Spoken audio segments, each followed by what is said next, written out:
आज के क्लास में हम लोग क्लास 9th के फिजिक्स बल और गति के नियम चैप्टर को पढ़ेंगे और आज का टॉपिक है हमारा न्यूटन के तृतीय गति नियम। इससे पहले हम लोग न्यूटन के द्वितीय गति नियम और प्रथम गति नियम को पढ़ चुके हैं।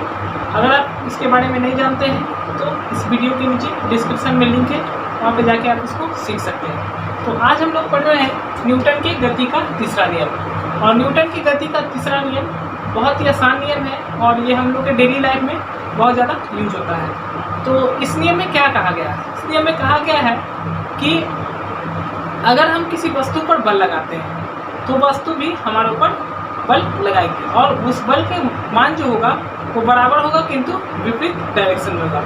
तो इसी प्रकार से यहाँ कहा गया है कि दो वस्तु की क्रियाओं में पहली वस्तु द्वारा दूसरी वस्तु पर लगाया गया बल दूसरी वस्तु द्वारा पहली वस्तु पर लगाए गए बल के बराबर और विपरीत दिशा में होता है। यानी अगर हम इस बोर्ड को पीछे की तरफ ढकेलना चाहते हैं तो हम क्या करेंगे, इस बोर्ड पर बल लगाएंगे और इसे पीछे की तरफ ढकेलेंगे। तो जितना बल लगाकर हम इस बोर्ड को पीछे की तरफ ढकेलने का कोशिश करेंगे, ये बोर्ड भी हमारे पर उतने ही बल लगाएगा और इसकी डायरेक्शन बस क्या होगी, अलग होगी, यानी विपरीत डायरेक्शन में बल लगेगा। हमारे द्वारा लगाए गए बल के विपरीत डायरेक्शन में होगा। इसको हम एक और एग्जांपल से समझेंगे। तो सबसे पहले मान लेते हैं कि ये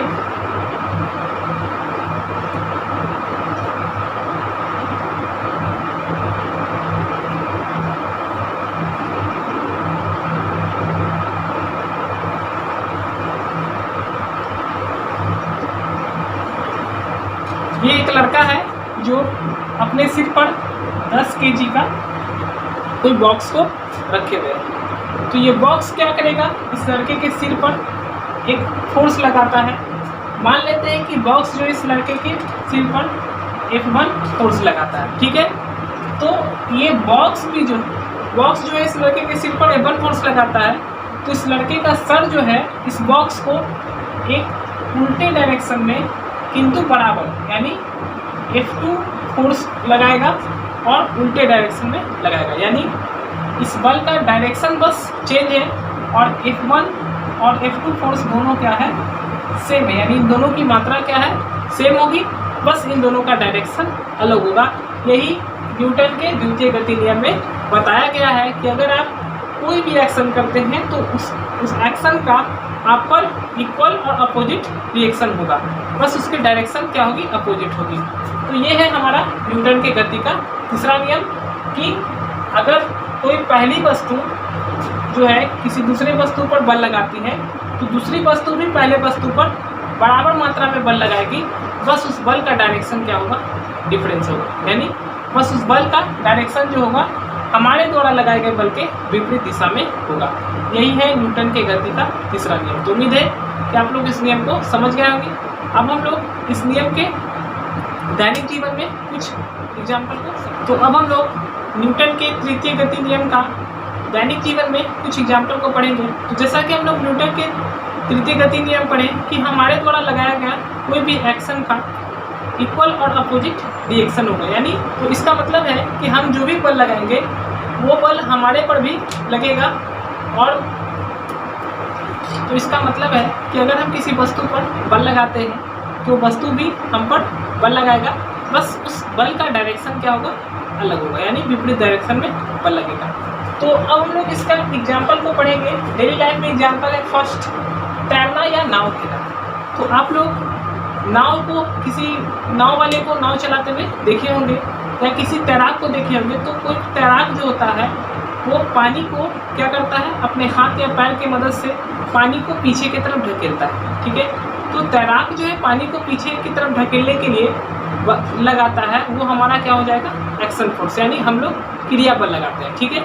और वो पानी क्या करता है, जब वो पीछे पानी को ढकेलता है तो पीछे गया हुआ पानी क्या करता है, तैराक को आगे की ओर ढकेल देता है। वो क्या हो जाता है, रिएक्शन फोर्स होता है, जिस कारण से तैराक आगे की ओर बढ़ जाता है। ठीक नाव खेलने के कंडीशन में भी ऐसा ही होता है। नाव चलाने वाला लोग जो है वो कोई बांस या किसी साधन की मदद से पानी को पीछे की तरफ ढकेलता है और वो पीछे जाने वाला पानी जो है वो रिएक्शन फोर्स के रूप में, प्रतिक्रिया बल के रूप में नाव को आगे की तरफ धकेल देता है। तो ये हुआ नाव खेलना या तैरना न्यूटन के तृतीय गति नियम पर काम करता है। साथ में सेकेंड एग्जाम्पल है कुएं से जल खींचना।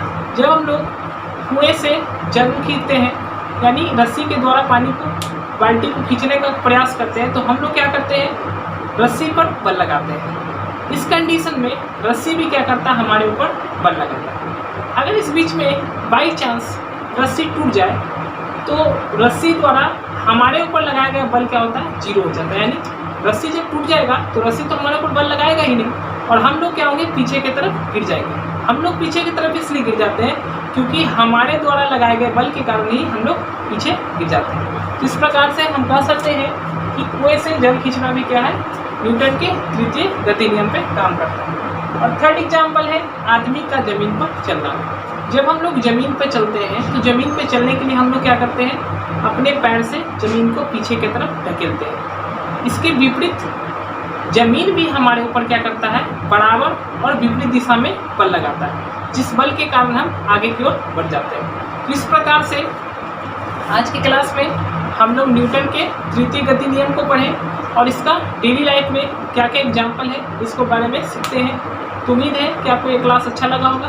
अगर आपको ये क्लास अच्छा लगा है तो इसे लाइक करें, और इससे रिलेटेड अगर आपको कोई प्रॉब्लम है तो कमेंट करें, इसे शेयर करें और चैनल को सब्सक्राइब करें।